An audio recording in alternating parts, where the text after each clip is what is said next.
গণপতি সামাজিক সংস্থার উদ্যোগে গণেশ পুজো উপলক্ষে আজ অনুষ্ঠিত হলো খুঁটি পুজো ও কাঠাম পুজো। এবছর তাদের 13তম বর্ষ। রবীন্দ্র ভবনের সামনে প্রতি বছর তারা ঘটা করে গণেশ পুজো করে আসছে। একটা সময় ছিল যখন রাজ্যে গণেশ পুজো খুবই কম হতো, কিন্তু এখন গণেশ পুজো শহরের অলিগলিতে অনুষ্ঠিত হয়ে আসছে। গণপতি সামাজিক সংস্থা গণেশ পুজোকে সামনে রেখে বিভিন্ন কর্মসূচি হাতে নিয়েছে।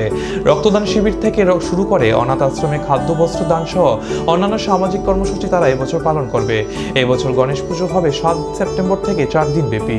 তাদের পুজো উদ্বোধন হবে 5 সেপ্টেম্বর। রবীন্দ্র ভবন এলাকায় 5 সেপ্টেম্বর থেকে 11 সেপ্টেম্বর পর্যন্ত যে জমজমাট থাকবে তা আর বলার অপেক্ষা রাখে না। পুজোর এবং কি পরিকল্পনা রয়েছে এবছর? আমাদের এবার এই গণেশ পূজা 13তম গণেশ পূজা হচ্ছে। আমরা 2012 থেকে শুরু করেছিলাম পুজো। প্রতি বছরের নয়, এবার আমাদের পুজো শুরু হতে যাচ্ছে আগামী 5ই সেপ্টেম্বর থেকে। পুজো হবে 7 তারিখ। 5ই সেপ্টেম্বর আমাদের পুজো উদ্বোধন হবে এবং আমাদের পুজো চলবে 14 তারিখ অবধি। কী রয়েছে প্রোগ্রাম?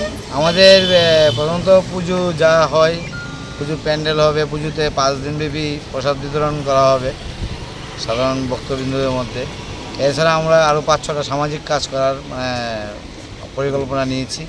তো আমরা এই যেরকম ব্লাড ডোনেশন ক্যাম্প, অনাথ আশ্রমে গিয়ে কিছু দান করা, এরকম বিভিন্ন সামাজিক কাজ আমরা হাতে নিয়েছি। দেখা যাক আমরা কতটা করতে পারি।